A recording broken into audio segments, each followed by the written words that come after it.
दिल में देशभक्ति की प्रचंड ज्योति, सांसों में पुरुषार्थ की परम ऊर्जा, सर्वे भवन्तु सुखिनः जिनका जीवन मंत्र है। मैं माननीय प्रधानमंत्री जी से विनम्र अनुरोध करता हूं कि हम सबको अपना आशीर्वचन दें, देशवासियों को अपने संदेश से अनुग्रहित करें। माननीय प्रधानमंत्री महोदय।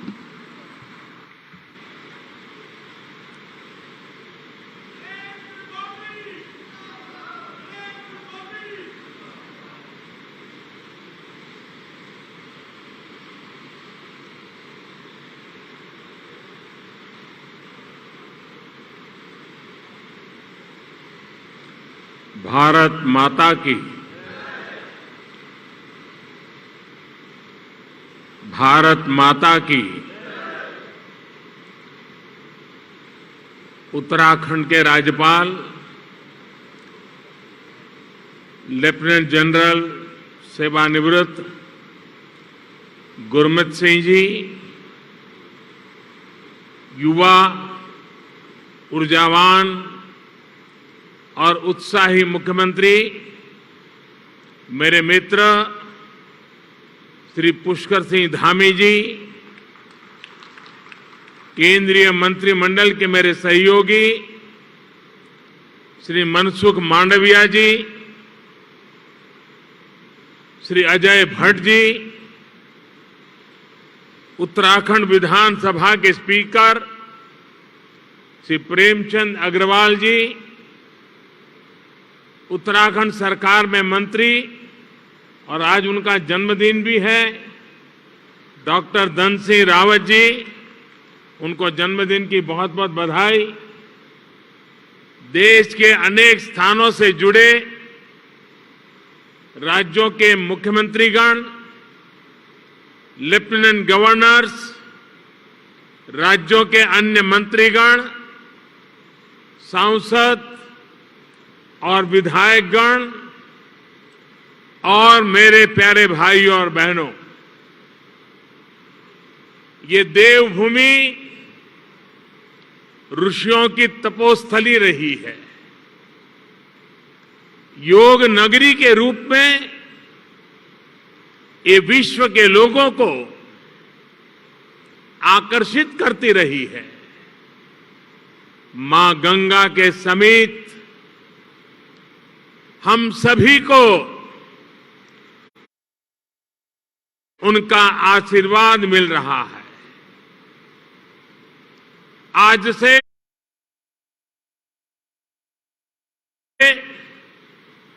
नवरात्र का पावन पर्व भी शुरू हो रहा है।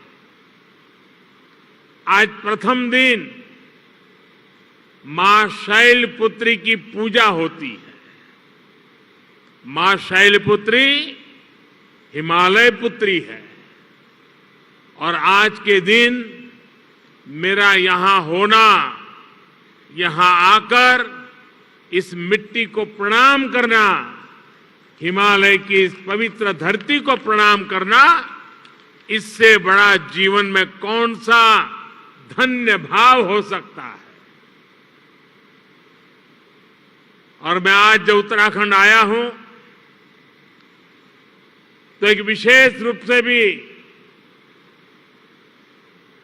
बधाई देना चाहता हूं, क्योंकि इस बार टोक्यो ओलंपिक में ये देवभूमि ने भी अपना झंडा गाड़ दिया है और इसलिए आप सब अभिनंदन के अधिकारी हैं। उत्तराखंड की दिव्य धरा ने मुझ जैसे अनेक लोगों के जीवन की धारा को बदलने में बड़ी भूमिका निभाई है। ये भूमि इसलिए मेरे लिए महत्वपूर्ण है, इस भूमि से मेरा नाता मर्म का भी है, कर्म का भी है, सत्व का भी है, तत्व का भी है।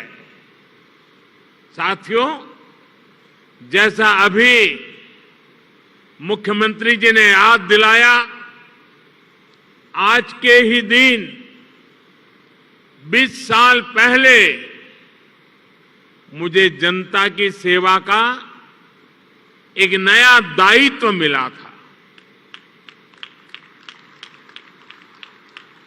लोगों के बीच रहकर लोगों की सेवा करने की मेरी यात्रा तो कई दशक पहले से चल रही थी, लेकिन आज से 20 वर्ष पूर्व गुजरात के मुख्यमंत्री के रूप में मुझे नई जिम्मेदारी मिली थी। वैसे ये भी एक संयोग है कि उत्तराखंड का गठन साल 2000 में हुआ और मेरी यात्रा इसके कुछ ही महीनों बाद साल 2001 में शुरू हुई। साथियों, सरकार के मुखिया के तौर पर पहले मुख्यमंत्री और फिर देश के लोगों के आशीर्वाद से देश के प्रधानमंत्री पद पर पहुंचना, इसकी कल्पना मैंने कभी नहीं की थी। 20 वर्ष की ये अखंड यात्रा आज अपने 21वें वर्ष में प्रवेश कर रही है और ऐसे महत्वपूर्ण वर्ष में जिस धरती ने मुझे निरंतर अपना स्नेह दिया है, अपनत्व दिया है, वहां आना मैं अपना बहुत बड़ा सौभाग्य समझता हूं। हिमालय की ये तपोभूमि जो तप और त्याग का मार्ग दिखाती है, उस भूमि पर आकर कोटि कोटि देशवासियों की सेवा का मेरा संकल्प और दृढ़ हुआ है और मजबूत हुआ है। यहां आकर एक नई ऊर्जा मुझे मिलती है। भाइयों और बहनों, योग और आयुर्वेद की शक्ति से जिस क्षेत्र ने जीवन को आरोग्य बनाने का समाधान दिया है, वहीं से आज देश भर में अनेक नए ऑक्सीजन प्लांट्स का लोकार्पण हुआ है। ये देश के अलग अलग राज्यों में ऑक्सीजन प्लांट्स की नई सुविधा के लिए मैं आप सभी को, देशवासियों को बहुत बहुत बधाई देता हूं। साथियों, 100 साल के इस सबसे बड़े संकट का सामना हम भारतीय जिस बहादुरी से कर रहे हैं, ये दुनिया बहुत बारीकी से देख रही है। कोरोना से लड़ाई के लिए इतने कम समय में भारत ने जो सुविधाएं तैयार की, वो हमारे देश के सामर्थ्य को दिखाता है। सिर्फ एक टेस्टिंग लैब से करीब 3000 टेस्टिंग लैब का नेटवर्क बनना, मास्क और किट्स के आयात के प्रारंभ हमारी जिंदगी आज निर्यातक बनने का सफर तेजी से पार कर रही है। देश के दूर दराज वाले इलाकों में भी नए वेंटिलेटर्स की सुविधाएं, made in India corona vaccine का तेजी से और बड़ी मात्रा में निर्माण, दुनिया का सबसे बड़ा और सबसे तेज टीकाकरण अभियान भारत ने जो कर दिखाया वो हमारी संकल्प शक्ति, हमारे सेवा भाव, हमारी एकजुटता का प्रतीक है। भाइयों और बहनों, भारत की कोरोना से लड़ाई के लिए एक बड़ी चुनौती हमारी जनसंख्या तो थी ही, भारत का विविध भूगोल भी बड़ी चुनौती रहा है। ऑक्सीजन की सप्लाई से लेकर वैक्सीन तक ये दोनों चुनौतियां देश के सामने आती रही, निरंतर आती रही। देश इनसे कैसे लड़ा, ये जानना, ये समझना हर देशवासी के लिए बहुत जरूरी है। साथियों, सामान्य दिनों में भारत में एक दिन में 900 metric ton liquid medical oxygen का प्रोडक्शन होता था। डिमांड बढ़ते ही भारत ने मेडिकल ऑक्सीजन का प्रोडक्शन 10 गुना से भी ज्यादा बढ़ाया। ये दुनिया के किसी भी देश के लिए अकल्पनीय लक्ष्य था, लेकिन भारत ने इसे हासिल करके दिखाया। साथियों, यहां उपस्थित कई महानुभाव इस बात से परिचित है कि ऑक्सीजन के प्रोडक्शन के साथ ही उसका ट्रांसपोर्टेशन भी कितनी बड़ी चुनौती होता है। ऑक्सीजन ऐसे ही किसी टैंकर में नहीं ले जाया जा सकता। इसके लिए खास टैंकर चाहिए होता है।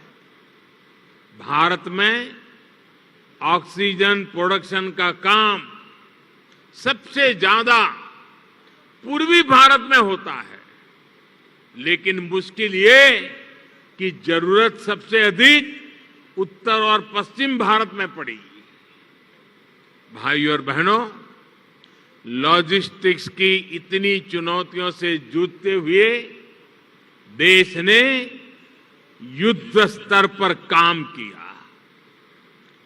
देश और दुनिया में दिन रात जहां से भी संभव हो वहां से oxygen plants, oxygen tanker arrange किए गए, स्पेशल ऑक्सीजन ट्रेन चलाई गई, खाली टैंकरों को तेजी से पहुंचाने के लिए वायुसेना के विमान लगाए गए, प्रोडक्शन बढ़ाने के लिए डीआरडीओ के माध्यम से तेजस फाइटर प्लेन की टेक्नोलॉजी को लगाया गया। पीएम केयर से देश में पीएसए ऑक्सीजन प्लांट लगाने पर काम तो तेज हुआ ही, 1 लाख से अधिक ऑक्सीजन कंसंट्रेटर के लिए पैसा भी दिया गया। साथियों, भविष्य में कोरोना से लड़ाई के लिए हमारी तैयारी और पुख्ता हो, इसके लिए देश भर में पीएसए ऑक्सीजन प्लांट्स का नेटवर्क तैयार हो रहा है। बीते कुछ महीनों में पीएम केयर द्वारा स्वीकृत 1150 से अधिक ऑक्सीजन प्लांट्स काम करना शुरू कर चुके हैं। अब देश का हर जिला पीएम केयर्स के तहत बने हुए ऑक्सीजन प्लांट से कवर हो गया है। पीएम केयर्स के सहयोग से बने इन ऑक्सीजन प्लांट्स को जोड़ लें तो केंद्र सरकार, राज्य सरकार, इन सभी के प्रयासों से देश को करीब 4000 नए ऑक्सीजन प्लांट्स मिलने जा रहे हैं। ऑक्सीजन की चुनौती का मुकाबला करने में अब देश और देश के अस्पताल पहले से कहीं ज्यादा सक्षम हो रहे हैं। साथियों, ये हर भारतवासी के लिए गर्व की बात है कि कोरोना वैक्सीन की 93 करोड़ डोज लगाई जा चुकी है। बहुत जल्द हम 100 करोड़ के आंकड़े को पार कर पाएंगे और पार कर जाएंगे।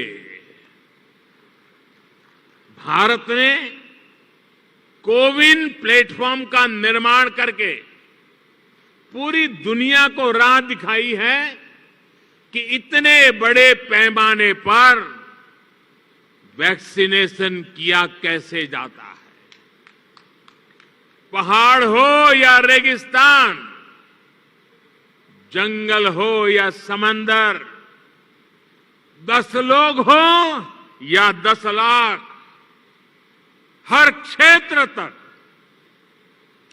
आज हम पूरी सुरक्षा के साथ वैक्सीन पहुंचा रहे हैं। इसके लिए देश भर में 1,30,000 से ज्यादा टीकाकरण केंद्र स्थापित किए गए हैं। यहां राज्य सरकार के प्रभावी मैनेजमेंट की वजह से उत्तराखंड भी बहुत जल्द 100% पहली डोज का पड़ाव पूरा करने वाला है और इसके लिए मुख्यमंत्री जी को, उनकी पूरी टीम को, यहां के हर छोटे मोटे सरकार के साथियों को मैं हृदय से बहुत बहुत बधाई देता हूं। भाइयों बहनों, जहां तराई जैसी समतल भूमि है, वहां शायद इन कामों में सरलता रहती है। मैं इस धरती से बहुत जुड़ा रहा हूं। यहां वैक्सीन पहुंचाना भी कितना कठिन होता है। हिमालय के पहाड़ों के उस पार पहुंच करके लोगों के पास जाना कितना कठिन होता है, ये हम भली भांति जानते हैं। उसके बावजूद भी इतनी बड़ी सिद्धि प्राप्त करना वाकई आप सब अभिनंदन के अधिकारी हैं। भाइयों और बहनों, 21वीं सदी का भारत जनता की अपेक्षाओं, जनता की आवश्यकताओं का पूर्ण समाधान करते हुए ही आगे बढ़ेगा। आज सरकार इस बात का इंतजार नहीं करती कि नागरिक उसके पास अपनी समस्याएं लेकर आएगा तब कोई कदम उठाएंगे। सरकारी माइंडसेट और सिस्टम से इस भ्रांति को हम बाहर निकाल रहे हैं। अब सरकार नागरिक के पास जाती है। गरीबों को पक्का घर हो, बिजली, पानी, शौचालय और गैस कनेक्शन हो, 80 करोड़ से अधिक लोगों को मुफ्त राशन हो, किसानों के बैंक खाते में सीधे हजारों करोड़ रुपए भेजने हो, पेंशन और बीमा की सुविधा हर भारतीय तक पहुंचाने के प्रयास हो, जनहित के ऐसे हर लाभ इसी वजह से तेजी से सही हकदार तक पहुंचे हैं। साथियों, स्वास्थ्य के क्षेत्र में भी भारत इसी अप्रोच से आगे बढ़ रहा है। इससे गरीब और मध्यम वर्ग की बचत भी हो रही है और उसे सुविधा भी मिल रही है। पहले जब किसी को गंभीर बीमारी होती थी तो वो आर्थिक मदद के लिए यहां वहां नेताओं या फिर सरकारी दफ्तरों के चक्कर काटता था। आयुष्मान भारत ने इस परेशानी को हमेशा के लिए खत्म कर दिया है। अस्पताल के बाहर लंबी लाइनों, इलाज में होने वाली देरी, मेडिकल हिस्ट्री का अभाव, इस वजह से कितने ही लोग परेशान होते रहे। अब आयुष्मान भारत डिजिटल मिशन, इससे पहली बार इसका समाधान करने का प्रयास भी शुरू हुआ है। साथियों, छोटे छोटे उपचार के लिए बीमारी के दौरान रूटीन चेकअप के लिए बार बार आना जाना कितना मुश्किल होता है, ये उत्तराखंड के लोगों से बेहतर कौन समझ सकता है। लोगों की इस मुश्किल को दूर करने के लिए अब ई संजीवनी ऐप की सुविधा दी गई है।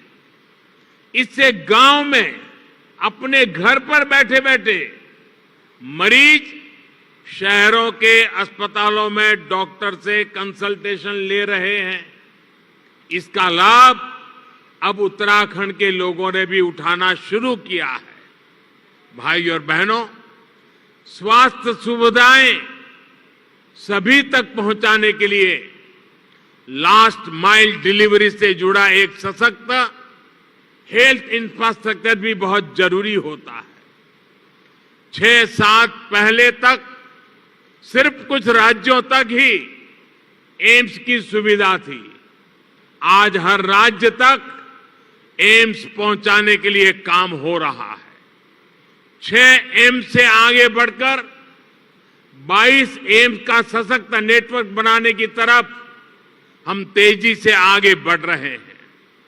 सरकार का ये भी लक्ष्य है कि देश के हर जिले में कम से कम एक मेडिकल कॉलेज जरूर हो। इसके लिए बीते 7 वर्षों में देश में 170 नए मेडिकल कॉलेज शुरू किए गए हैं। दर्जनों नए मेडिकल कॉलेज का काम जारी है।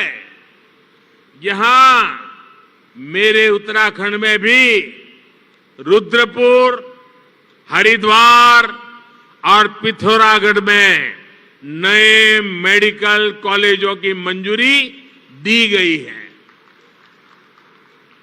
साथियों, उत्तराखंड के निर्माण का सपना अटल जी ने पूरा किया था। अटल जी मानते थे कनेक्टिविटी का सीधा कनेक्शन विकास से है। उन्हीं की प्रेरणा से आज देश में कनेक्टिविटी के इंफ्रास्ट्रक्चर के लिए अभूतपूर्व स्पीड और स्केल पर काम हो रहा है। मुझे संतोष है कि उत्तराखंड की सरकार इस दिशा में गंभीरता से काम कर रही है।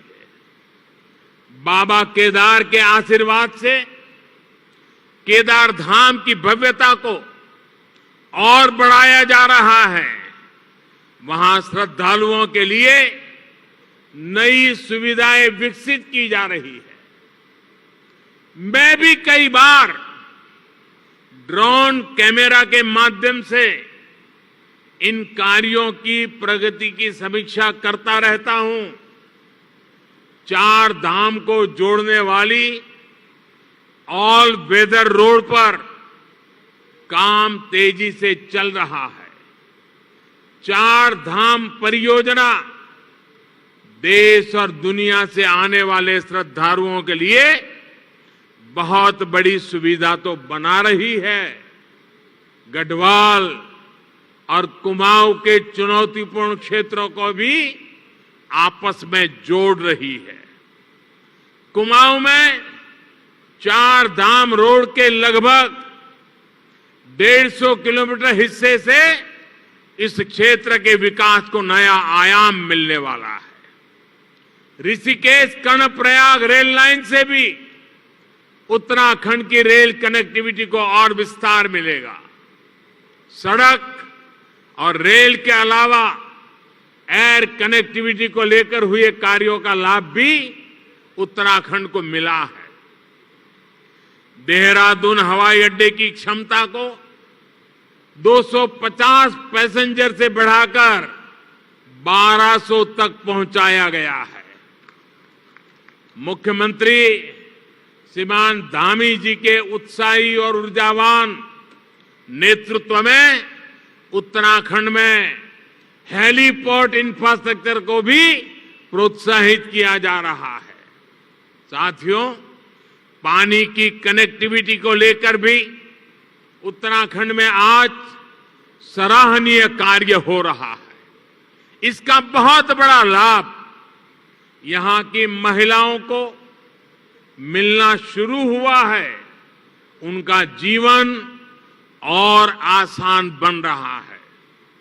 2019 में जल जीवन मिशन शुरू होने से पहले उत्तराखंड के सिर्फ 1,30,000 घरों में ही नल से जल पहुंचता था। 1,30,000 घरों में। आज उत्तराखंड के 7,10,000 से ज्यादा घरों में नल से जल पहुंचने लगा है। यानी सिर्फ 2 वर्ष के भीतर राज्य के करीब करीब 6 लाख घरों को पानी का कनेक्शन मिला है। जैसे उज्ज्वला योजना के तहत मिले गैस कनेक्शन ने महिलाओं को राहत दी, स्वच्छ भारत मिशन के तहत बने शौचालयों ने महिलाओं को सुविधा, सुरक्षा और सम्मान दिया, वैसे ही जल जीवन मिशन से हो रहा पानी का कनेक्शन महिलाओं को बहुत राहत दे रहा है।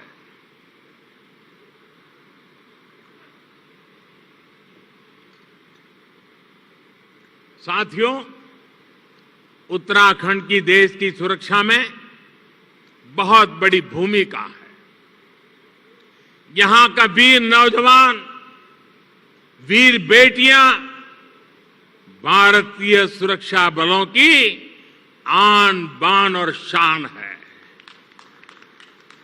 हमारी सरकार हर फौजी, हर पूर्व फौजी के हितों को लेकर भी पूरी गंभीरता से काम कर रही है।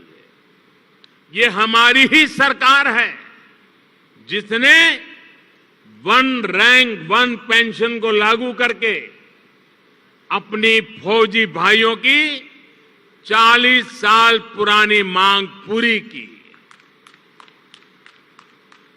और हमारे धामी जी तो खुद ही फौजी के बेटे हैं। वो बता भी रहे थे कि 1 रैंक 1 पेंशन, इस फैसले ने फौजियों को कितनी बड़ी मदद की है। साथियों, ये हमारी ही सरकार है जिसने दिल्ली में नेशनल वॉर मेमोरियल बनाकर देश के वीर जवानों को श्रद्धांजलि अर्पित की है। ये हमारी ही सरकार है जिसने बैटल कैजुअलिटी वेलफेयर फंड का लाभ आर्मी के साथ साथ नौसेना और वायुसेना के शहीदों को भी सुनिश्चित किया है। ये हमारी ही सरकार है जिसने जेसीओ और अन्य रैंक की पदोन्नति को लेकर पिछले 4 दशकों से चला आ रहा मामला सुलझा दिया है। पूर्व सैनिकों को पेंशन से जुड़ी दिक्कतें ना आए, इसके लिए भी हम डिजिटल टेक्नोलॉजी का इस्तेमाल बढ़ा रहे हैं। साथियों, जब फौज के वीर जाबाजों के पास आधुनिक हथियार होते हैं, अपनी रक्षा के लिए आधुनिक उपकरण होते हैं, तो वो उतनी ही आसानी से दुश्मन से मुकाबला कर पाते हैं। ऐसी जगहों पर जहां मौसम हमेशा खराब रहता है, वहां भी आधुनिक उपकरणों से उन्हें बहुत मदद मिलती है। हमारी सरकार ने रक्षा क्षेत्र में जो आत्मनिर्भरता का अभियान चलाया है, वो भी बहुत बड़ी मदद हमारे फौजी साथियों की करने वाला है। और निश्चित तौर पर सरकार के इन सभी प्रयासों का लाभ उत्तराखंड को होगा, यहां के लोगों को भी होगा। भाइयों और बहनों, हम दशकों की उपेक्षा से देवभूमि को निकालने का बहुत ईमानदारी से, पूरी गंभीरता से प्रयास कर रहे हैं।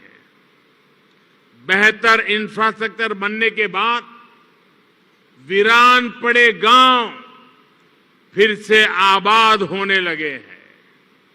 कोरोना काल में मेरी यहां के अनेक युवाओं से, किसानों से कई बार बातचीत हुई है। जब वो बताते हैं कि उनके घर सड़क पहुंच चुकी है, अब उन्होंने होम स्टे खोल दिया है, तो मन को बहुत संतुष्टि मिलती है। नए इंफ्रास्ट्रक्चर से कृषि, पर्यटन, तीर्थाटन और उद्योगों के लिए, युवाओं के लिए अनेक नए अवसर खुलने वाले हैं। साथियों, यहां उत्तराखंड में युवा ऊर्जा से भरपूर उत्साही टीम है। अगले कुछ वर्ष में उत्तराखंड अपने गठन के 25 वर्ष में प्रवेश करेगा। उत्तराखंड को बहुत निकट भविष्य में 25 वर्ष होने वाले हैं। तब उत्तराखंड जिस ऊंचाई पर होगा, ये तय करने, उसके लिए जुट जाने का यही समय है, सही समय है। केंद्र में जो सरकार है, वो उत्तराखंड की इस नई टीम को पूरी मदद दे रही है। केंद्र और राज्य सरकार के साझा प्रयास यहां के लोगों के सपनों को पूरा करने का बहुत बड़ा आधार है। विकास का यही डबल इंजन उत्तराखंड को नई बुलंदी देने वाला है। बाबा केदार की कृपा से हम हर संकल्प को सिद्ध करें, इसी कामना के साथ आप सभी को बहुत बहुत शुभकामनाएं। धन्यवाद।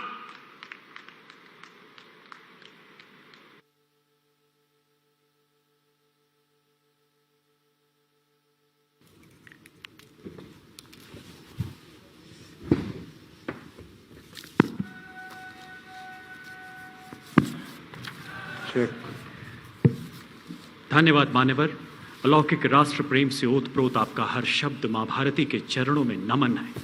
आपकी जीवन यात्रा राष्ट्र निर्माण में सर्वस्व न्यौछावर करने की दिव्य प्रेरणा है।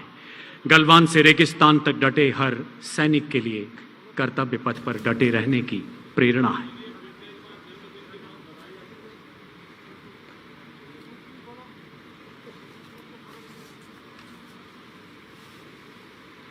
जितने भी गणमान्य व्यक्ति यहां उपस्थित हैं, आप लोग यथास्थिति बना के रखें, बैठे रहें।